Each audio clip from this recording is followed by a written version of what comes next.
ന്യായാധിപന്മാർ അധ്യായം 1. യോശുവയുടെ മരണശേഷം ഇസ്രായേൽ മക്കൾ ഞങ്ങളിൽ ആരാകുന്നു കനാന്യരോട് യുദ്ധം ചെയ്യുവാൻ ആദ്യം പുറപ്പെടേണ്ടത് എന്ന് യഹോവയോട് ചോദിച്ചു. യഹൂദ പുറപ്പെടട്ടെ, ഞാൻ ദേശം അവൻ്റെ കയ്യിൽ ഏൽപ്പിച്ചിരിക്കുന്നു എന്ന് യഹോവ കൽപ്പിച്ചു. യഹൂദ തൻ്റെ സഹോദരനായ ശിമെയോനോട്, എൻ്റെ അവകാശദേശത്ത് കനാന്യരോട് യുദ്ധം ചെയ്യുവാൻ നീ എന്നോടുകൂടെ പോരേണം. നിന്റെ അവകാശദേശത്ത് നിന്നോടുകൂടെ ഞാനും വരാം എന്ന് പറഞ്ഞു. ശിമെയോൻ അവനോട് കൂടെ പോയി.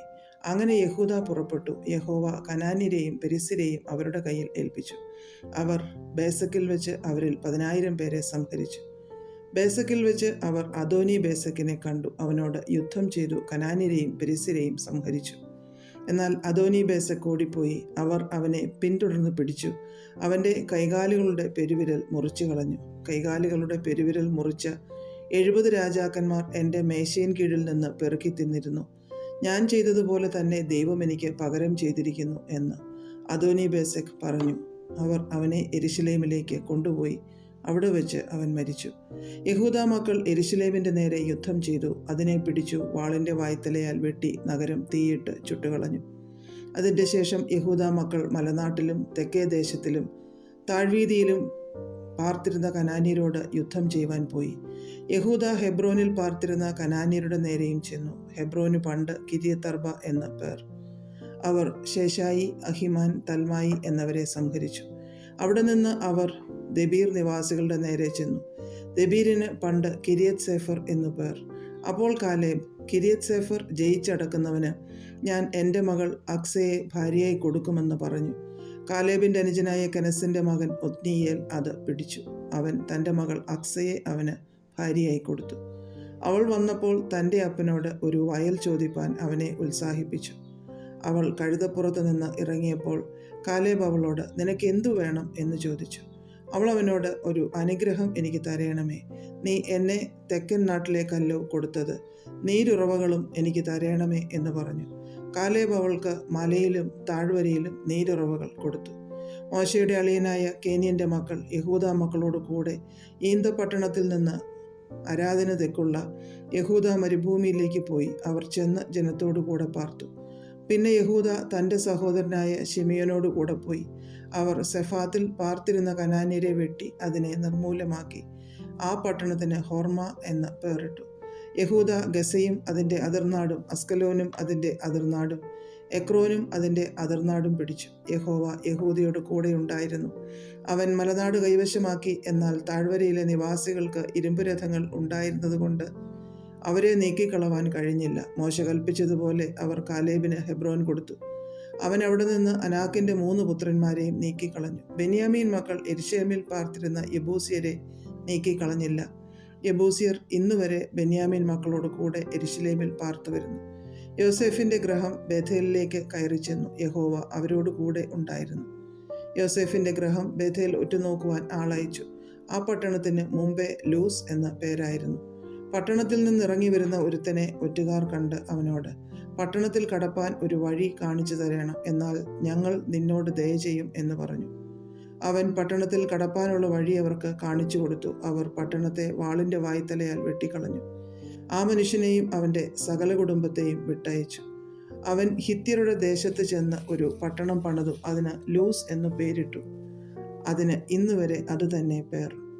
മനശ്ശെ ബേത്ത്ശെയാനിലും അതിൻ്റെ ഗ്രാമങ്ങളിലും താനാക്കിലും അതിൻ്റെ ഗ്രാമങ്ങളിലും ദോരിലും അതിൻ്റെ ഗ്രാമങ്ങളിലും ഇബ്ലയാമിലും അതിൻ്റെ ഗ്രാമങ്ങളിലും മെഗിദ്ദോവിലും അതിൻ്റെ ഗ്രാമങ്ങളിലും പാർത്തിരുന്നവരെ നീക്കിക്കളഞ്ഞില്ല. കനാന്യർക്ക് ആ ദേശത്ത് തന്നെ പാർപ്പാനുള്ള താല്പര്യം സാധിച്ചു. എന്നാൽ ഇസ്രയേലിന് ബലം കൂടിയപ്പോൾ അവർ കനാന്യരെ മുഴുവനും നീക്കിക്കളയാതെ അവരെ കൊണ്ട് ഊഴിയ വേല ചെയ്യിച്ചു.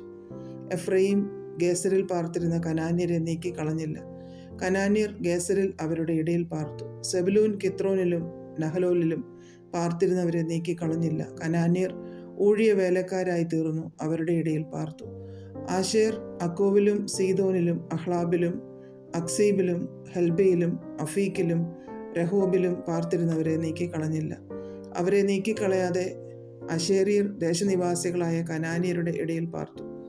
നഫ്താലി ബേത്ത് ഷെമേശിലും ബേത്ത് അനാത്തിലും പാർത്തിരുന്നവരെ നീക്കിക്കളയാതെ ദേശനിവാസികളായ കനാന്യരുടെ ഇടയിൽ പാർത്തു. എന്നാൽ ബേത്ത് ഷെമേശിലെയും ബേത്ത് അനാത്തിലെയും നിവാസികൾ അവർക്ക് ഊഴിയവേലക്കാരായി തീർന്നു. അമോര്യർ ദാൻ മക്കളെ തിക്കിത്തള്ളി മലനാട്ടിൽ കയറ്റി താഴ്വരയിലേക്ക് ഇറങ്ങുവാൻ അവരെ സമ്മതിച്ചതുമില്ല. അങ്ങനെ അമോര്യർക്ക് ഹർഹേരേസിലും അയ്യാലോനിലും ഷാൽബീമിലും പാർപ്പാനുള്ള താൽപ്പര്യം സാധിച്ചു. എന്നാൽ യോസേഫിൻ്റെ ഗ്രഹത്തിന് ബലം കൂടിയപ്പോൾ അവരെ ഊഴിയ വേലക്കാരാക്കി തീർത്തു. അമോര്യരുടെ അതിർ അക്രബീം കയറ്റവും സേലയും മുതൽ പിന്നെയും മേലോട്ടുണ്ടായിരുന്നു. അധ്യായം 2. അനന്തരം യഹോവയുടെ ഒരു ദൂതൻ ഗിൽഗാലിൽ നിന്ന് ബോഖീമിലേക്ക് വന്നു പറഞ്ഞത്, ഞാൻ നിങ്ങളെ മിസ്രയീമിൽ നിന്ന് പുറപ്പെടുവിച്ചു, നിങ്ങളുടെ പിതാക്കന്മാരോട് സത്യം ചെയ്ത ദേശത്തേക്ക് നിങ്ങളെ കൊണ്ടുവന്നു. നിങ്ങളോടുള്ള എൻ്റെ നിയമം ഞാൻ ഒരിക്കലും ലംഘിക്കയില്ല എന്നും നിങ്ങൾ ഈ ദേശനിവാസികളോട് ഉടമ്പടി ചെയ്യാതെ അവരുടെ ബലിപീഠങ്ങൾ ഇടിച്ചു കളയണമെന്നും കൽപ്പിച്ചു. എന്നാൽ നിങ്ങൾ എൻ്റെ വാക്കനുസരിച്ചില്ല. ഇങ്ങനെ നിങ്ങൾ ചെയ്തതെന്ത്? അതുകൊണ്ട് ഞാൻ അവരെ നിങ്ങളുടെ മുമ്പിൽ നിന്ന് നീക്കിക്കളകയില്ല. അവർ നിങ്ങളുടെ വിലാപ്പുറത്ത് മുള്ളായിരിക്കും. അവരുടെ ദേവന്മാർ നിങ്ങൾക്ക് കണിയായും ഇരിക്കുമെന്ന് ഞാൻ പറയുന്നു. യഹോവയുടെ ദൂതൻ ഈ വചനം എല്ലാ ഇസ്രായേൽ മക്കളോടും പറഞ്ഞപ്പോൾ ജനം ഉച്ചത്തിൽ കരഞ്ഞു. അവർ ആ സ്ഥലത്തിന് ബോഖീം, കരയുന്നവർ എന്ന് പേരിട്ടു. അവിടെ യഹോവയ്ക്ക് യാഗം കഴിച്ചു. എന്നാൽ യോശുവ ജനത്തെ പറഞ്ഞയച്ചു. ഇസ്രായേൽ മക്കൾ ദേശം കൈവശമാക്കുവാൻ ഓരോരുത്തൻ താൻ്റെ അവകാശത്തിലേക്ക് പോയി. യോശുവയുടെ കാലത്തൊക്കെയും യോശുവ കഴിഞ്ഞിട്ട് ഏറിയ നാൾ ജീവിച്ചിരുന്നവരായി യഹോവ ഇസ്രായേലിന് വേണ്ടി ചെയ്ത മഹാപ്രവൃത്തികളൊക്കെയും കണ്ടിട്ടുള്ളവരായ മൂപ്പന്മാരുടെ കാലത്തൊക്കെയും ജനം യഹോവയെ സേവിച്ചു. എന്നാൽ യഹോവയുടെ ദാസനായി നൂൻ്റെ മകനായ യോശുവ 110 വയസ്സുള്ളവനായി മരിച്ചു. അവനെ എഫ്രയീം പർവ്വതത്തിലെ തിമ്നാത്ത് ഹേരസിൽ ഗായഷ് മലയുടെ വടക്കുവശത്ത് അവൻ്റെ അവകാശഭൂമിയിൽ അടക്കം ചെയ്തു. പിന്നെ ആ തലമുറയൊക്കെയും തങ്ങളുടെ പിതാക്കന്മാരോട് ചേർന്നു. അവരുടെ ശേഷം യഹോവയെയും അവൻ ഇസ്രായേലിനു വേണ്ടി ചെയ്തിട്ടുള്ള പ്രവൃത്തികളെയും അറിയാത്ത വേറൊരു തലമുറയുണ്ടായി. എന്നാൽ ഇസ്രായേൽ മക്കൾ യഹോവയ്ക്ക് അനിഷ്ടമായുള്ളത് ചെയ്തു, ബാൽ വിഗ്രഹങ്ങളെ സേവിച്ചു. തങ്ങളുടെ പിതാക്കന്മാരെ മിസ്രയീം ദേശത്തു നിന്ന് കൊണ്ടുവന്ന തങ്ങളുടെ ദൈവമായ യഹോവയെ ഉപേക്ഷിച്ച് ചുറ്റുമുള്ള ജാതികളുടെ ദേവന്മാരായ അന്യദൈവങ്ങളെ ചെന്ന് നമസ്കരിച്ച് യഹോവയെ കോപിപ്പിച്ചു. അവർ യഹോവയെ ഉപേക്ഷിച്ചു ബാലിനെയും അസ്തോരത്ത് പ്രതിഷ്ഠകളെയും സേവിച്ചു. യഹോവയുടെ കോപം ഇസ്രായേലിൻ്റെ നേരെ ജ്വലിച്ചു. അവരെ കവർച്ച ചെയ്യേണ്ടതിന് അവൻ അവരെ കവർച്ചക്കാരുടെ കയ്യിൽ ഏൽപ്പിച്ചു. ചുറ്റുമുള്ള ശത്രുക്കൾക്ക് അവരെ വിറ്റുകളഞ്ഞു. ശത്രുക്കളുടെ മുമ്പാകെ നിൽപ്പാൻ അവർക്ക് പിന്നെ കഴിഞ്ഞില്ല. യഹോവ അരുളി ചെയ്തിരുന്നതുപോലെയും യഹോവ അവരോട് സത്യം ചെയ്തിരുന്നതുപോലെയും യഹോവയുടെ കൈ അവർ ചെന്നിടത്തൊക്കെയും അനർത്ഥം വരുത്തക്കവണ്ണം അവർക്ക് വിരോധമായിരുന്നു. അവർക്ക് മഹാകഷ്ടമുണ്ടാകുകയും ചെയ്തു. എന്നാൽ യഹോവ ന്യായാധിപന്മാരെ എഴുന്നേൽപ്പിച്ചു. അവർ കവർച്ചക്കാരുടെ കയ്യിൽ നിന്ന് അവരെ രക്ഷിച്ചു. അവരോ തങ്ങളുടെ ന്യായാധിപന്മാരെയും അനുസരിക്കാതെ അന്യദൈവങ്ങളോട് പരസംഗം ചെയ്തു. അവയെ നമസ്കരിച്ചു. തങ്ങളുടെ പിതാക്കന്മാർ നടന്ന വഴിയിൽ നിന്ന് വേഗം മാറിക്കളഞ്ഞു. അവർ യഹോവയുടെ കൽപ്പനകൾ അനുസരിച്ച് നടന്നതുപോലെ നടന്നതുമില്ല. യഹോവ അവർക്ക് ന്യായാധിപന്മാരെ എഴുന്നേൽപ്പിക്കുമ്പോൾ യഹോവ അതത് ന്യായാധിപനോട് കൂടെയിരുന്നു.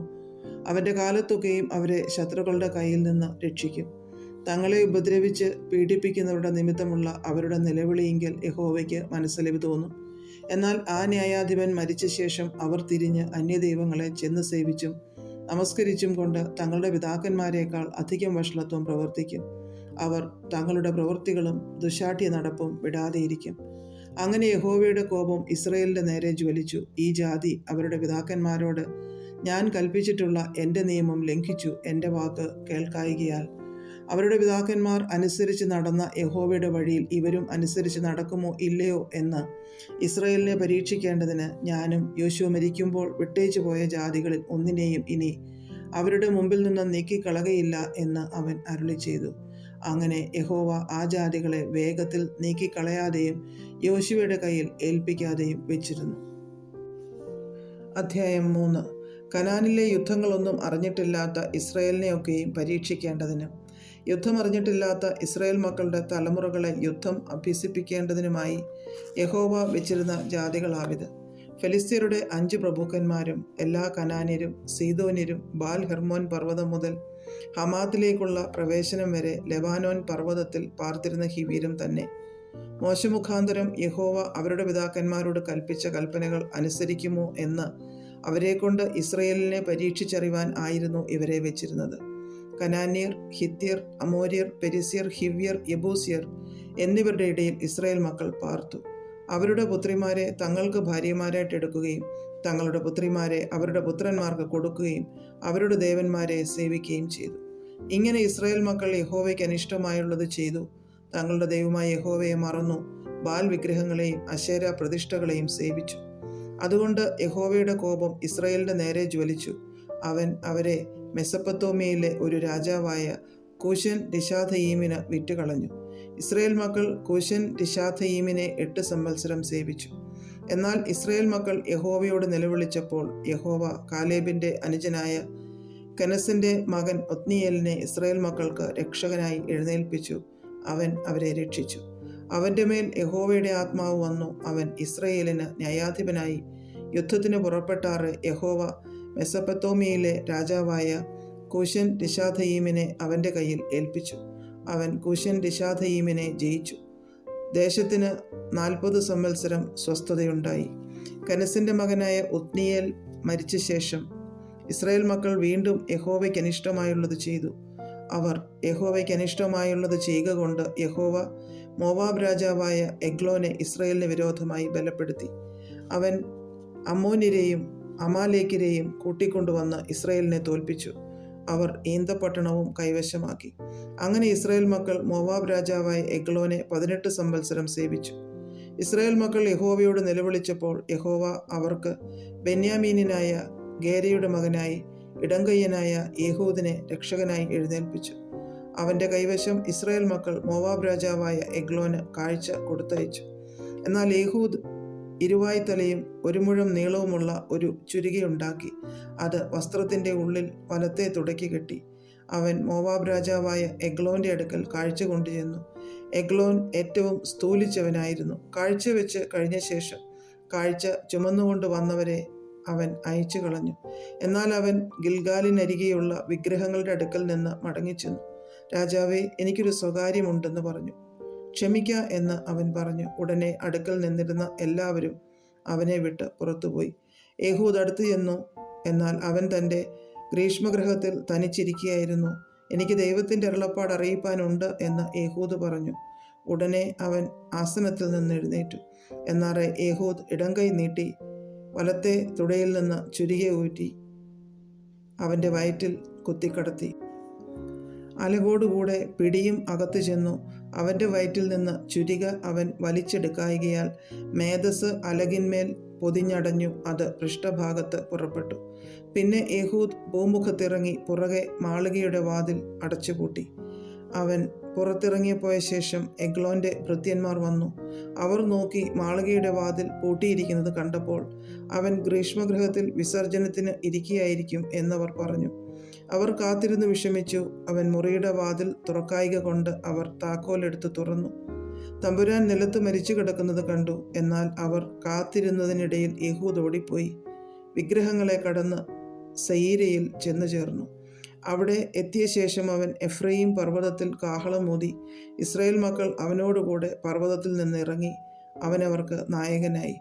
അവൻ അവരോട്, എൻ്റെ പിന്നാലെ വരുവിൻ, ശത്രുക്കളായ മോവാബ്യരെ യഹോവ നിങ്ങളുടെ കയ്യിൽ ഏൽപ്പിച്ചിരിക്കുന്നു എന്ന് പറഞ്ഞു. അവർ അവൻ്റെ പിന്നാലെ ഇറങ്ങിച്ചെന്നു. മോവാബിന് നേരെയുള്ള യോർദാന്റെ കടവുകൾ പിടിച്ചു. ആരെയും കടപ്പാൻ സമ്മതിച്ചതുമില്ല. അവർ ആ സമയം മോവാബ്യരിൽ ഏകദേശം 10,000 പേരെ വെട്ടിക്കളഞ്ഞു. അവർ എല്ലാവരും ബലവാന്മാരും യുദ്ധവീരന്മാരും ആയിരുന്നു. ഒരുത്തനും ചാടിപ്പോയില്ല. അങ്ങനെ ആ കാലത്ത് മോവാബ് ഇസ്രായേലിന് കീഴടങ്ങി. ദേശത്തിന് 80 സംവത്സരം സ്വസ്ഥതയുണ്ടാകുകയും ചെയ്തു. അവൻ്റെ ശേഷം അനാത്തിന്റെ മകനായ ശങ്കർ എഴുന്നേറ്റു. അവൻ ഒരു മുടിങ്കോൽ കൊണ്ട് ഫിലിസ്ത്യരിൽ 600 പേരെ കൊന്നു. അവനും ഇസ്രായേലിനെ രക്ഷിച്ചു. അധ്യായം 4. യഹൂദ് മരിച്ച ശേഷം ഇസ്രായേൽ മക്കൾ വീണ്ടും യഹോവയ്ക്ക് അനിഷ്ടമായുള്ളത് ചെയ്തു. യഹോവ അവരെ ഹാസോരിൽ വാണ കനാന്യ രാജാവായ യാബീന് വിറ്റുകളഞ്ഞു. അവൻ്റെ സേനാപതി ജാതികളുടെ ഹരോശത്തിൽ പാർത്തിരുന്ന സീസര ആയിരുന്നു. അവന് 900 ഇരുമ്പുരഥം ഉണ്ടായിരുന്നു. അവൻ ഇസ്രായേൽ മക്കളെ 20 സംവത്സരം കഠിനമായി ഞെരുക്കിയത് കൊണ്ട് ഇസ്രായേൽ മക്കൾ യഹോവയോട് നിലവിളിച്ചു. ആ കാലത്ത് ലപ്പീദോത്തിന്റെ ഭാര്യയായ ദെബോര എന്ന പ്രവാചകി ഇസ്രായേലിൽ ന്യായപാലനം ചെയ്തു. അവൾ എഫ്രയീം പർവ്വതത്തിൽ രാമയ്ക്കും ബഥേലിനും മധ്യേയുള്ള ദെബോരയുടെ ഈന്തപ്പനയുടെ കീഴിൽ പാർത്തിരുന്നു. ഇസ്രായേൽ മക്കൾ ന്യായവിസ്താരത്തിന് അവളുടെ അടുക്കൽ ചെല്ലുക പതിവായിരുന്നു. അവൾ അബീനോവാമിൻ്റെ മകനായ ബാരാക്കിനെ കേദശ് നഫ്താലിയിൽ നിന്ന് വിളിപ്പിച്ച് അവനോട്, നീ പുറപ്പെട്ട് താബോർ പർവ്വതത്തിൽ ചെന്ന് നഫ്താലിയുടെയും സെബുലൂൻ്റെയും മക്കളിൽ 10,000 പേരെ കൂട്ടിക്കൊള്ളുക. ഞാൻ യാബീൻ്റെ സേനാപതി സീസരയെയും അവൻ്റെ രഥങ്ങളെയും സൈന്യത്തെയും കീശോൻ തോട്ടിനരികെ നിന്റെ അടുക്കൽ കൊണ്ടുവന്ന് നിന്റെ കയ്യിൽ ഏൽപ്പിക്കുമെന്ന് ഇസ്രായേലിൻ്റെ ദൈവമായ യഹോവ നിന്നോട് കൽപ്പിക്കുന്നു എന്ന് പറഞ്ഞു. ബാരാക്ക് അവളോട്, നീ എന്നോടുകൂടെ വരുന്നെങ്കിൽ ഞാൻ പോകാം, നീ വരുന്നില്ല എങ്കിൽ ഞാൻ പോവുകയില്ല എന്ന് പറഞ്ഞു. അതിന് അവൾ, ഞാൻ നിന്നോടുകൂടെ പോരാം, എന്നാൽ നീ പോകുന്ന യാത്രയാൽ ഉണ്ടാകുന്ന ബഹുമാനം നിനക്ക് വരികയില്ല. യഹോവ സീസരയെ ഒരു സ്ത്രീയുടെ കയ്യിൽ ഏൽപ്പിച്ചു കൊടുക്കും എന്ന് പറഞ്ഞു. അങ്ങനെ ദെബോര എഴുന്നേറ്റ് ബാരാക്കിനോട് കൂടെ കേദശിലേക്ക് പോയി. ബാരാക്ക് സെബുലൂനെയും നഫ്താലിയെയും കേദശിൽ വിളിച്ചുകൂട്ടി. അവനോടുകൂടെ 10,000 പേർ കയറി ചെന്നു. ദെബോരയും കൂടെ കയറി ചെന്നു. എന്നാൽ കേന്യനായ ഹേബർ മോശയുടെ അളിയൻ ഹോബാബിൻ്റെ മക്കളായ കേന്യരെ വിട്ടുപിരിഞ്ഞ് കേദശിനരികെയുള്ള സാനന്നീമിലെ കരുവേലകം വരെ കൂടാരം അടിച്ചിരുന്നു. അബീനോവാബിൻ്റെ മകനായ ബാരാക്ക് താബോർ പർവ്വതത്തിൽ കയറിയിരിക്കുന്നു എന്ന് സീസരയ്ക്ക് അറിവ് കിട്ടി. സീസര തൻ്റെ 900 ഇരുമ്പു രഥവുമായി തൻ്റെ എല്ലാ പടജനത്തെയും ജാതികളുടെ ഹരോശത്തിൽ നിന്ന് കീശോൻ തോട്ടിനരികെ വിളിച്ചുകൂട്ടി. അപ്പോൾ ദെബോര ബാരാക്കിനോട്, പുറപ്പെട്ടു ചെല്ലുക, യഹോവ ഇന്ന് സീസരയെ നിന്റെ കയ്യിൽ ഏൽപ്പിച്ചിരിക്കുന്നു. യഹോവ നിനക്ക് മുമ്പായി പുറപ്പെട്ടിരിക്കുന്നു എന്ന് പറഞ്ഞു. അങ്ങനെ ബാരാക്കും അവൻ്റെ പിന്നാലെ 10,000 പേരും താബോർ പർവ്വതത്തിൽ നിന്ന് ഇറങ്ങിച്ചെന്നു. യഹോവ സീസരയെയും അവൻ്റെ സകല രഥങ്ങളെയും സൈന്യത്തെയും ബാരാക്കിൻ്റെ മുമ്പിൽ വാളിൻ്റെ വായ്ത്തലയാൽ തോൽപ്പിച്ചു. സീസര രഥത്തിൽ നിന്നിറങ്ങി കാൽനടയായി ഓടിപ്പോയി. ബാരാക്ക് രഥങ്ങളെയും സൈന്യത്തെയും ജാതികളുടെ ഹരോശത്ത് വരെ ഓടിച്ചു. സീസരയുടെ സൈന്യമൊക്കെയും വാളിൻ്റെ വായ്ത്തലയാൽ വീണു, ഒരുത്തനും ശേഷിച്ചില്ല. എന്നാൽ സീസര കാൽനടയായി കേന്യനായ ഹേബരിൻ്റെ ഭാര്യ യായേലിൻ്റെ കൂടാരത്തിലേക്ക് ഓടിപ്പോയി. കേന്യനായ ഹേബരിൻ്റെ ഗ്രഹവും ഹാസോർ രാജാവായ യാബീനും തമ്മിൽ സമാധാനമായിരുന്നു. യായേൽ സീസരയെ എതിരേറ്റു ചെന്നു അവനോട്, ഇങ്ങോട്ട് കയറിക്കൊള്ളുക യജമാനനെ, ഇങ്ങോട്ട് കയറിക്കൊള്ളുക, ഭയപ്പെടേണ്ട എന്ന് പറഞ്ഞു. അവൻ അവളുടെ അടുക്കൽ കൂടാരത്തിൽ കയറി ചെന്നു. അവൾ അവനെ ഒരു പരവതാനി കൊണ്ട് മൂടി. അവൻ അവളോട്, എനിക്ക് ദാഹിക്കുന്നു, കുടിപ്പാൻ കുറെ വെള്ളം തരേണമേ എന്ന് പറഞ്ഞു. അവൾ പാൽ തുരുത്തി തുറന്ന് അവന് കുടിപ്പാൻ കൊടുത്തു. പിന്നെയും അവനെ മൂടി. അവൻ അവളോട്, നീ കൂടാരവാതിൽക്കൽ നിൽക്ക, വല്ലവനും വന്ന് ഇവിടെ ആരെങ്കിലും ഉണ്ടോ എന്ന് ചോദിച്ചാൽ ഇല്ല എന്ന് പറയണം എന്ന് പറഞ്ഞു. എന്നാൽ ഹേബരിൻ്റെ ഭാര്യ യായേൽ കൂടാരത്തിൻ്റെ ഒരു കുറ്റിയെടുത്ത് കയ്യിൽ ചുറ്റികയും പിടിച്ചു. പതുക്കെ അവൻ്റെ അടുക്കൽ ചെന്ന് കുറ്റി അവൻ്റെ ചെന്നിയിൽ തറച്ചു. അത് നിലത്ത് ചെന്ന് ഉറച്ചു. അവന് ഗാഠനിദ്ര ആയിരുന്നു. അവൻ ബോധം കെട്ട് മരിച്ചുപോയി. ബാരാക്ക് സീസരയെ തിരഞ്ഞു ചെല്ലുമ്പോൾ യായേൽ അവനെ എതിരേറ്റ് അവനോട്, വരിക, നീ അന്വേഷിക്കുന്ന ആളെ ഞാൻ കാണിച്ചു തരാം എന്ന് പറഞ്ഞു. അവൻ അവളുടെ അടുക്കൽ ചെന്നപ്പോൾ സീസര ചെന്നിയിൽ കുറ്റിയുമായി മരിച്ചു കിടക്കുന്നത് കണ്ടു. ഇങ്ങനെ ദൈവം അന്ന് കനാന്യ രാജാവായ യാബീനെ ഇസ്രായേൽ മക്കൾക്ക് കീഴടക്കി. ഇസ്രായേൽ മക്കൾ കനാന്യ രാജാവായ യാബീനെ നിർമൂലമാക്കും വരെ അവരുടെ കൈ കനാന്യ രാജാവായ യാബീന് മേൽക്കുമേൽ ഭാരമായി തീർന്നു. അധ്യായം 5. അന്ന് ദെബോരയെയും അബീനോവാമിൻ്റെ മകനായ ബാരാക്കും പാട്ടുപാടിയത് എന്തെന്നാൽ, നായകന്മാർ ഇസ്രായേലിനെ നയിച്ചതിനും ജനം സ്വമേധയാ സേവിച്ചതിനും യഹോവയെ വാഴ്ത്തുവിൻ. രാജാക്കന്മാരെ കേൾപ്പിൻ, പ്രഭുക്കന്മാരെ ചെവിതരുവിൻ. ഞാൻ പാടും, യഹോവയ്ക്ക് ഞാൻ പാടും. ഇസ്രായേലിൻ ദൈവമായ യഹോവയ്ക്ക് കീർത്തനം ചെയ്യും. യഹോവേ, നീ സെയീരിൽ നിന്ന് പുറപ്പെടുകയിൽ ഏദോമ്യ ദേശത്തുകൂടി നീ നടകൊള്ളുകയിൽ ഭൂമി കുലുങ്ങി, ആകാശം പൊഴിഞ്ഞു, മേഘങ്ങൾ വെള്ളം ചുരിഞ്ഞു. യഹോവ സന്നിധിയിൽ മലകൾ കുലുങ്ങി. ഇസ്രായേലിൻ ദൈവമായ യഹോവയ്ക്ക് മുമ്പിൽ ആ സീനായി തന്നെ. അനാത്തിൻ പുത്രനാം ശങ്കരിൻ നാളിലും യായേലിൻ കാലത്തും പാതകൾ ശൂന്യമായി, വഴിപോക്കർ വളഞ്ഞ വഴികളിൽ നടന്നു.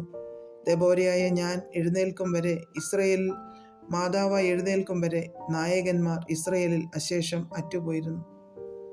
അവർ നൂതന ദേവന്മാരെ വരിച്ചു. ഗോപുരദ്വാരത്തിങ്കൽ യുദ്ധം ഭവിച്ചു.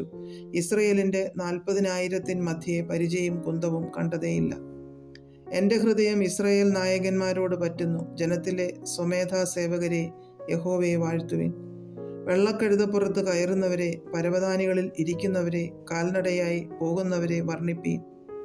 വില്ലാളികളുടെ ഞാണൊലിയോടകലെ നീർപ്പാത്തിക്കിടയിൽ അവിടെ അവർ യഹോവയുടെ നീതികളെ ഇസ്രയേലിലെ ഭരണനീതികളെ കഥിക്കും. യഹോവയുടെ ജനമെന്ന് ഗോപുരദ്വാരത്തിങ്കൽ ചെന്ന്, ഉണരുക, ഉണരുക, ദെബോരയെ ഉണരുക, ഉണർന്ന് പാട്ടുപാടുക, എഴുന്നേൽക്ക, ബാരാക്കെ, അബീനോവാത്മജ, നിന്റെ ബദ്ധന്മാരെ പിടിച്ചുകൊണ്ടുപോക. അന്ന് ശ്രേഷ്ഠന്മാരുടെ ശിഷ്ടവും പടജനവും ഇറങ്ങി വന്നു. വീരന്മാരുടെ മധ്യേ യഹോവയും എനിക്കായി ഇറങ്ങി വന്നു. എഫ്രൈമിൽ നിന്ന് അമാലേക്കിൽ വേരുള്ളവരും, ബെന്യാമീനെ, നിന്റെ പിന്നാലെ നിന്റെ ജനസമൂഹത്തിൽ മാഖീരിൽ നിന്ന് അധിപന്മാരും, സെബുലൂനിൽ നിന്ന് നായക ദണ്ഡധാരികളും വന്നു. ഇസാഖാർ പ്രഭുക്കന്മാർ ദെബോരയോടുകൂടെ, ഇസാഖാർ എന്ന പോലെ ബാരാക്കും താഴ്വരയിൽ അവനോടുകൂടെ ചാടി പുറപ്പെട്ടു. രൂബേന്റെ നീർച്ചാലുകൾക്കരികെ ഘനമേറിയ മനോനിർണയങ്ങൾ ഉണ്ടായി. ആട്ടിൻ കൂട്ടങ്ങൾക്കരികെ കുഴലൂത്ത് കേൾപ്പാൻ നീ തൊഴുത്തുകൾക്കിടയിൽ പാർക്കുന്നതെന്ത്? രൂബേന്റെ നീർച്ചാലുകൾക്കരികെ ഘനമേറിയ മനോനിർണയങ്ങളുണ്ടായി. ഗിലെയാദ് യോർദാനക്കരെ പാർത്തു. ദാൻ കപ്പലുകൾക്കരികെ താമസിക്കുന്നതെന്ത്? ആശേർ സമുദ്രതീരത്ത് അനങ്ങാതിരുന്നു, തുറമുഖങ്ങൾക്കകത്ത് പാർത്തുകൊണ്ടിരുന്നു. സെബുലൂൻ പ്രാണനെ ത്യജിച്ച ജനം. നഫ്താലി പോർക്കളമേടുകളിൽ തന്നെ. രാജാക്കന്മാർ വന്നു പൊരുതു. താനാക്കിൽ വെച്ച് മെഗിദ്ദോ വെള്ളത്തിനരികെ കനാന്യ ഭൂപന്മാർ അന്നു പൊരുതു. വെള്ളിയങ്ങവർക്ക് കൊള്ളയായില്ല. ആകാശത്തു നിന്ന് നക്ഷത്രങ്ങൾ പൊരുതു. അവ സീസരയുമായി സ്വഗതികളിൽ പൊരുതു. കീശോൻ തോട്, പുരാതന നദിയാം കീശോൻ തോട് തള്ളി അങ്ങവരെ ഒഴുക്കിക്കൊണ്ടുപോയി. എന്മനമേ, നീ ബലത്തോടെ നടന്നുകൊള്ളുക. അന്ന് വൽഗിതത്താൽ, ശൂരവൽഗിതത്താൽ കുതിരക്കുളമ്പുകൾ ഖണ്ഡനം ചെയ്തു. മേരോസ് നഗരത്തെ ശപിച്ചുകൊള്ളുവിൻ, അതിൻ നിവാസികളെ ഉഗ്രമായി ശപിപ്പീൻ എന്ന് യഹോവാദൂതൻ അരുളി ചെയ്തു. അവർ യഹോവയ്ക്ക് തുണയായി വന്നില്ലല്ലോ. ശൂരന്മാർക്കെതിരെ യഹോവയ്ക്ക് തുണയായി തന്നെ. കേന്യനാം ഹേബരിൻ ഭാര്യയാം യായേലോ നാരീജനത്തിൽ അനുഗ്രഹം ലഭിച്ചവൾ, കൂടാരവാസിനി ജനത്തിൽ അനുഗ്രഹം ലഭിച്ചവൾ. തണ്ണീർ അവൻ ചോദിച്ചു, പാൽ അവൾ കൊടുത്തു. രാജകീയ പാത്രത്തിൽ അവൾ ക്ഷീരം കൊടുത്തു. കുറ്റിയെടുപ്പാൻ അവൾ കൈ നീട്ടി, തൻ്റെ വലങ്കൈ പണിക്കാരുടെ ചുറ്റികയ്ക്ക് നീട്ടി. സീസരയെ തല്ലി അവൻ്റെ തല തകർത്തു, അവൻ്റെ ചെന്നി കുത്തിത്തുളച്ചു. അവളുടെ കാൽക്കൽ അവൻ കുനിഞ്ഞു വീണു, അവളുടെ കാൽക്കൽ അവൻ കുനിഞ്ഞു വീണു കിടന്നു. കുനിഞ്ഞടുത്ത് തന്നെ അവൻ ചത്തുകിടന്നു. സീസരയുടെ അമ്മ കിളിവാതിലിലൂടെ കുനിഞ്ഞു നിന്ന് നോക്കിക്കൊണ്ടിരുന്നു. ജാലകത്തോടെ വിളിച്ചു പറഞ്ഞത്, അവൻ്റെ തേർ വരുവാൻ വൈകുന്നതെന്ത്? രഥചക്രങ്ങൾക്ക് താമസമെന്ത്? ജ്ഞാനമേറിയ നായകിമാർ അതിനുത്തരം പറഞ്ഞു. താനും തന്നോട് മറുപടി ആവർത്തിച്ചു. കിട്ടിയ കൊള്ള അവർ പങ്കിടുകയല്ലയോ? ഓരോ പുരുഷന് 1 2 പെണ്ണുങ്ങൾ. സീസരയ്ക്ക് കൊള്ള വിചിത്ര വസ്ത്രം, വിചിത്ര തയ്യലായ കൊള്ളയും കൂടെ. കൊള്ളക്കാരുടെ കഴുത്തിൽ വിചിത്ര ശീല ഈ 2 കാണും. യഹോവേ, നിന്റെ ശത്രുക്കളൊക്കെയും ഈ വണ്ണം നശിക്കട്ടെ. അവനെ സ്നേഹിക്കുന്നവരോ സൂര്യൻ പ്രതാപത്തോടെ ഉദിക്കുന്നത് പോലെ തന്നെ. പിന്നെ ദേശത്തിന് 40 സംവത്സരം സ്വസ്ഥതയുണ്ടായി. അധ്യായം 6. ഇസ്രായേൽ മക്കൾ പിന്നെയും യഹോവയ്ക്ക് അനിഷ്ടമായുള്ളത് ചെയ്തു. യഹോവ അവരെ 7 സംവത്സരം മിദ്യാന്റെ കയ്യിൽ ഏൽപ്പിച്ചു. മിദ്യാൻ ഇസ്രായേലിന്മേൽ ആധിക്യം പ്രാപിച്ചു. ഇസ്രായേൽ മക്കൾ മിദ്യാന്യരുടെ നിമിത്തം പർവ്വതങ്ങളിലെ ഗുഹകളും ദുർഗങ്ങളും ശരണമാക്കി. ഇസ്രായേൽ വിതച്ചിരിക്കുമ്പോൾ മിദ്യാന്യരും അമാലേക്യരും കിഴക്കുദേശക്കാരും അവരുടെ നേരെ വരും. അവർ അവർക്ക് വിരോധമായി പാളയമിറങ്ങി ഗസാ വരെ നാട്ടിലെ വിള നശിപ്പിക്കും. ഇസ്രായേലിന് ആഹാരമോ ആടോ മാടോ കഴുതയോ ഒന്നും ശേഷിപ്പിക്കുകയില്ല. അവർ തങ്ങളുടെ കന്നുകാലികളും കൂടാരങ്ങളുമായി പുറപ്പെട്ട് വെട്ടുക്കിളി പോലെ കൂട്ടമായി വരും. അവരും അവരുടെ ഒട്ടകങ്ങളും അസംഖ്യം ആയിരുന്നു. അവർ ദേശത്ത് കടന്ന് നാശം ചെയ്യും. ഇങ്ങനെ മിദ്യാന്യരാൽ ഇസ്രായേൽ ഏറ്റവും ക്ഷയിച്ചു. ഇസ്രായേൽ മക്കൾ യഹോവയോട് നിലവിളിച്ചു.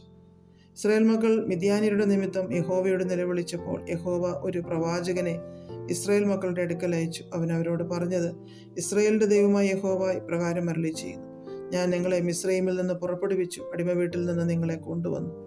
മിസ്രയീമ്യരുടെ കയ്യിൽ നിന്നും നിങ്ങളെ പീഡിപ്പിച്ച എല്ലാവരുടെയും കയ്യിൽ നിന്നും ഞാൻ നിങ്ങളെ വിടുവിച്ചു. അവരെ നിങ്ങളുടെ മുമ്പിൽ നിന്ന് നീക്കിക്കളഞ്ഞു. അവരുടെ ദേശം നിങ്ങൾക്ക് തന്നു. യഹോവയായി ഞാൻ നിങ്ങളുടെ ദൈവമാകുന്നുവെന്നും നിങ്ങൾ പാർക്കുന്ന ദേശത്തുള്ള അമോര്യരുടെ ദേവന്മാരെ ഭജിക്കരുതെന്നും ഞാൻ നിങ്ങളോട് കൽപ്പിച്ചു. നിങ്ങളോ എൻ്റെ വാക്ക് കേട്ടില്ല. അനന്തരം യഹോവയുടെ ഒരു ദൂതൻ വന്ന് ഒഫ്രയിൽ അബിയേസ്രനായ യോവാശിന്റെ കരുവേലകത്തിന് കീഴെ ഇരുന്നു. അവൻ്റെ മകനായ ഗിദെയോൻ ഗോതമ്പ് മിദ്യാന്യരുടെ കയ്യിൽ പെടാതിരിക്കേണ്ടതിന് മുന്തിരിച്ചക്കിനരികെ വെച്ച് മെതിക്കുകയായിരുന്നു. യഹോവയുടെ ദൂതൻ അവന് പ്രത്യക്ഷനായി. അല്ലയോ പരാക്രമശാലിയെ, യഹോവ നിന്നോട് കൂടെയുണ്ട് എന്ന് അവനോട് പറഞ്ഞു. ഗിദെയോൻ അവനോട്, അയ്യോ യജമാനനെ, യഹോവ നമ്മോട് കൂടെ ഉണ്ടെങ്കിൽ നമുക്ക് ഇതൊക്കെ ഭവിക്കുന്നത് എന്ത്? യഹോവ നമ്മെ മിസ്രയീമിൽ നിന്ന് കൊണ്ടുവന്നു എന്ന് നമ്മുടെ പിതാക്കന്മാർ നമ്മോട് അറിയിച്ചിട്ടുള്ള അവൻ്റെ അത്ഭുതങ്ങളൊക്കെയും എവിടെ? ഇപ്പോൾ യഹോവ നമ്മെ ഉപേക്ഷിച്ച് മിദ്യാന്യരുടെ കയ്യിൽ ഏൽപ്പിച്ചിരിക്കുന്നുവല്ലോ എന്ന് പറഞ്ഞു. അപ്പോൾ യഹോവ അവനെ നോക്കി, നിന്റെ ഈ ബലത്തോടെ പോക, നീ ഇസ്രായേലിനെ മിദ്യാന്യരുടെ കയ്യിൽ നിന്ന് രക്ഷിക്കും. ഞാനല്ലയോ നിന്നെ അയക്കുന്നത് എന്ന് പറഞ്ഞു. അവനവനോട്, അയ്യോ കർത്താവേ, ഞാൻ ഇസ്രായേലിനെ എങ്ങനെ രക്ഷിക്കും? മനശ്ശെയിൽ എൻ്റെ കുലം എളിയതും എൻ്റെ കുടുംബത്തിൽ വെച്ച് ഞാൻ ചെറിയവനുമല്ലോ എന്ന് പറഞ്ഞു. യഹോവ അവനോട്, ഞാൻ നിന്നോട് കൂടെ ഇരിക്കും, നീ മിദ്യാന്യരെ ഒരു ഒറ്റ മനുഷ്യനെ പോലെ തോൽപ്പിക്കും എന്ന് കൽപ്പിച്ചു. അതിന് അവൻ, നിനക്കെന്നോട് കൃപയുണ്ടെങ്കിൽ എന്നോട് സംസാരിക്കുന്നത് നീ തന്നെ എന്നതിന് ഒരടയാളം കാണിച്ചു തരണമേ. ഞാൻ പോയി എൻ്റെ വഴിപാട് കൊണ്ടുവന്ന് നിന്റെ മുമ്പാകെ വെക്കുവോളം ഇവിടെ നിന്ന് പോകരുതേ എന്നവനോട് പറഞ്ഞു. നീ മടങ്ങി വരുവോളം ഞാൻ താമസിക്കാം എന്ന് അവൻ അരുളി ചെയ്തു. അങ്ങനെ ഗിദെയോൻ ചെന്ന് ഒരു കോലാട്ടിൻകുട്ടിയെയും ഒരു പറ മാവ് കൊണ്ട് പുളിപ്പില്ലാത്ത വടകളെയും ഒരുക്കി മാംസം ഒരു കൊട്ടയിൽ വെച്ചു, ചാറ് ഒരു കിണ്ണത്തിൽ പകർന്നു, കരുവേലകത്തിന് കീഴെ കൊണ്ടുവന്നു അവൻ്റെ മുമ്പിൽ വെച്ചു. അപ്പോൾ ദൈവത്തിൻ്റെ ദൂതൻ അവനോട്, മാംസവും പുളിപ്പില്ലാത്ത വടകളും എടുത്ത് ഈ പാറമേൽ വെച്ച് ചാറ് അതിന്മേൽ ഒഴിക്കുക എന്ന് കൽപ്പിച്ചു. അവൻ അങ്ങനെ ചെയ്തു. യഹോവയുടെ ദൂതൻ കയ്യിലുള്ള വടിയുടെ അറ്റം കൊണ്ട് മാംസവും പുളിപ്പില്ലാത്ത വടയും തൊട്ടു. ഉടനെ പാറയിൽ നിന്ന് തീ പുറപ്പെട്ട് മാംസവും പുളിപ്പില്ലാത്ത വടയും ദഹിപ്പിച്ചു. യഹോവയുടെ ദൂതൻ അവൻ്റെ കണ്ണിന് മറഞ്ഞു. അവൻ യഹോവയുടെ ദൂതനെന്ന് ഗിദെയോൻ കണ്ടപ്പോൾ, അയ്യോ ദൈവമായ യഹോവേ, ഞാൻ യഹോവയുടെ ദൂതനെ അഭിമുഖമായി കണ്ടുപോയല്ലോ എന്ന് പറഞ്ഞു. യഹോവ അവനോട്, നിനക്ക് സമാധാനം, ഭയപ്പെടേണ്ട, നീ മരിക്കയില്ല എന്ന് അരുളി ചെയ്തു. ഗിദെയോൻ അവിടെ യഹോവയ്ക്കൊരു യാഗപീഠം പണിതു. അതിന് യഹോവ ശാലോം എന്ന പേരിട്ടു. അത് ഇന്നുവരെയും അബിയേസ്യർക്കുള്ള ഒഫ്രയിലുണ്ട്. അന്ന് രാത്രി യഹോവ അവനോട് കൽപ്പിച്ചത്, നിന്റെ അപ്പൻ്റെ ഇളയ കാളയായ 7 വയസ്സുള്ള രണ്ടാമത്തെ കാളയെ കൊണ്ടുചെന്ന് നിന്റെ അപ്പനുള്ള ബാലിൻ ബലിപീഠം ഇടിച്ച് അതിനരികെയുള്ള അശേര പ്രതിഷ്ഠയെ വെട്ടിക്കളക.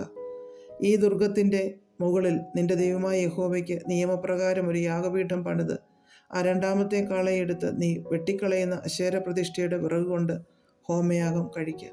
ഗിദെയോൻ തൻ്റെ വേലക്കാരിൽ 10 പേരെ കൂട്ടി. യഹോവ തന്നോട് കൽപ്പിച്ചതുപോലെ ചെയ്തു. എന്നാൽ അവൻ തൻ്റെ കുടുംബക്കാരെയും പട്ടണക്കാരെയും പേടിച്ചിട്ട് പകൽ സമയത്ത് അത് ചെയ്യാതെ രാത്രിയിൽ ചെയ്തു. പട്ടണക്കാർ രാവിലെ എഴുന്നേറ്റപ്പോൾ ബാലിൻ്റെ ബലിപീഠം ഇടിഞ്ഞുകിടക്കുന്നത് കണ്ടു. അതിനരികെയുള്ള അശേര പ്രതിഷ്ഠയും വെട്ടിക്കളഞ്ഞിരിക്കുന്നതും പണിതിരിക്കുന്ന യാഗപീഠത്തിങ്കൽ ആ രണ്ടാമത്തെ കാളയെ യാഗം കഴിച്ചിരിക്കുന്നതും കണ്ടു. ഇത് ചെയ്തത് ആരെന്ന് അവർ തമ്മിൽ തമ്മിൽ ചോദിച്ചു. അന്വേഷണം കഴിച്ചപ്പോൾ യോവാശിൻ്റെ മകനായ ഗിദെയോനാകുന്നു ചെയ്തത് എന്ന് കേട്ടു. പട്ടണക്കാർ യോവാശിനോട്, നിന്റെ മകനെ പുറത്തു കൊണ്ടുവരിക, അവൻ മരിക്കണം, അവൻ ബാലിൻ്റെ ബലിപീഠം ഇടിച്ചു അതിനരികത്തുണ്ടായിരുന്ന അശേര പ്രതിഷ്ഠയെയും വെട്ടിക്കളഞ്ഞിരിക്കുന്നു എന്ന് പറഞ്ഞു.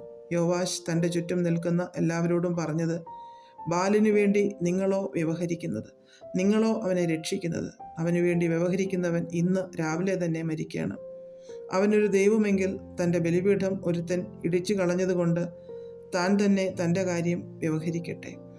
ഇവൻ അവൻ്റെ ബലിപീഠം ഇടിച്ചു കളഞ്ഞതിനാൽ ബാൽ ഇവൻ്റെ നേരെ വ്യവഹരിക്കട്ടെ എന്ന് പറഞ്ഞ് അവന് അന്ന് യെരുബാൽ എന്ന് പേരിട്ടു.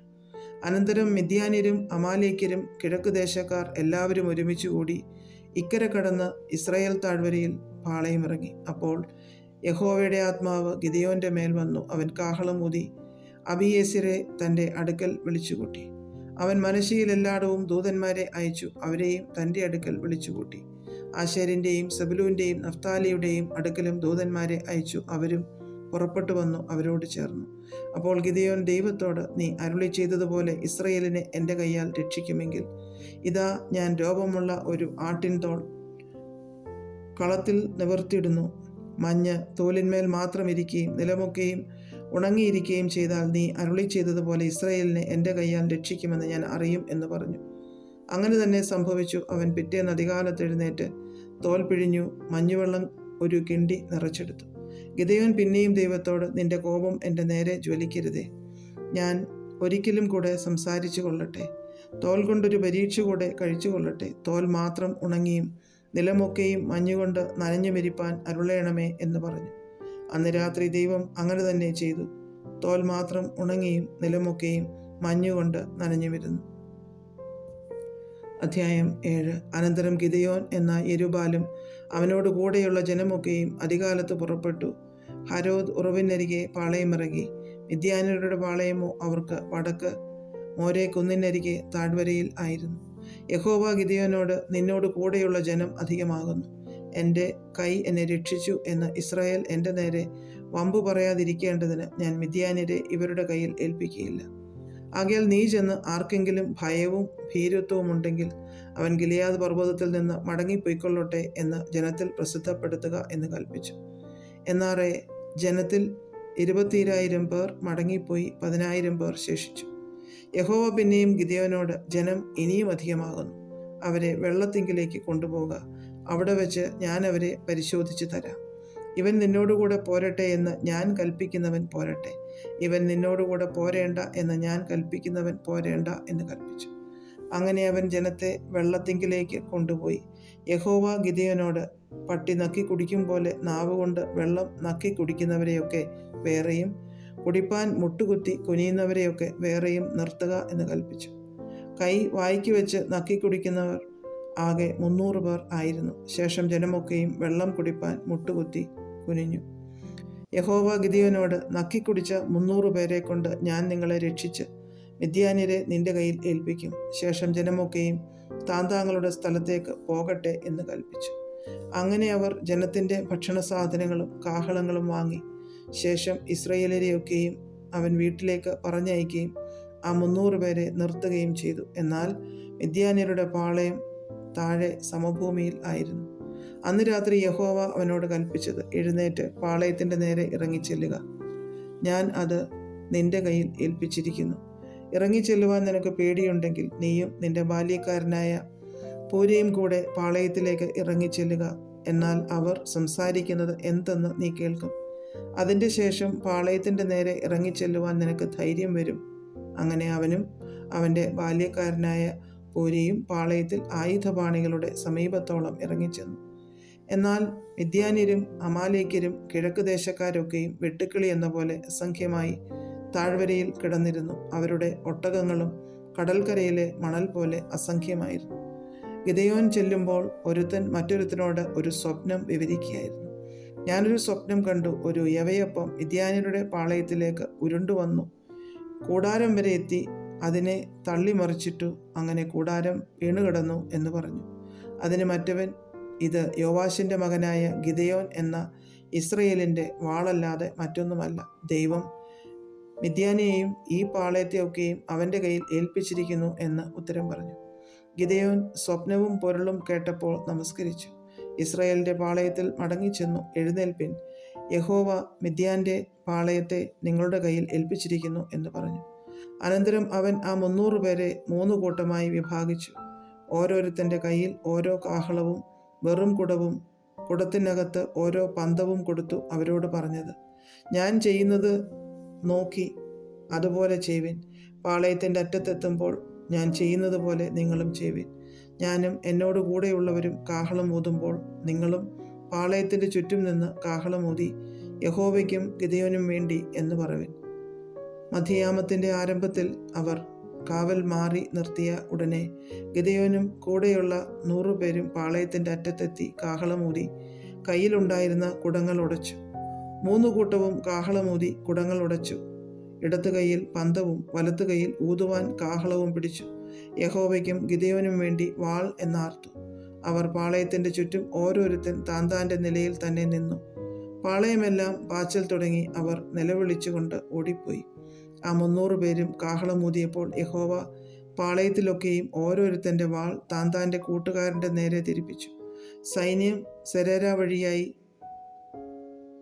ബേത് ചിത്താവരെയും തബ്ബത്തിനരികെയുള്ള ആബേൽ മെഹോലയുടെ അതിർവരെയും ഓടിപ്പോയി. ഇസ്രയേലിയർ നഫ്താലിയിൽ നിന്നും ആശേരിൽ നിന്നും മനശ്ശയിൽ നിന്നൊക്കെയും ഒരുമിച്ചുകൂടി മിദ്യാന്യരെ പിന്തുടർന്നു. ഗിദെയോൻ എഫ്രയീം മലനാട്ടിൽ എല്ലായിടവും ദൂതന്മാരെ അയച്ചു. മിദ്യാന്യരുടെ നേരെ ഇറങ്ങിച്ചെന്ന് ബേത് ബാര വരെയുള്ള വെള്ളത്തെയും യോർദാനെയും അവർക്ക് മുമ്പേ കൈവശമാക്കിക്കൊള്ളുവിൻ എന്ന് പറയിച്ചു. അങ്ങനെ തന്നെ എഫ്രൈമ്യർ ഒക്കെയും ഒരുമിച്ചുകൂടി ബേത്ബാര വരെയുള്ള വെള്ളവും യോർദാനും കൈവശമാക്കി. ഓരേബ്, സേബ് എന്ന 2 മിദ്യാന പ്രഭുക്കന്മാരെ അവർ പിടിച്ചു. ഓരേബിനെ ഓരേബ് പാറമേലും സേബിനെ സേബ് മുന്തിരിച്ചക്കിനരികെയും വെച്ച് കൊന്നിട്ട് മിദ്യാന്യരെ പിന്തുടർന്നു. ഓരേബിൻ്റെയും സേബിൻ്റെയും തല യോർദാനക്കരെ ഗിദെയോൻ്റെ അടുക്കൽ കൊണ്ടുവന്നു.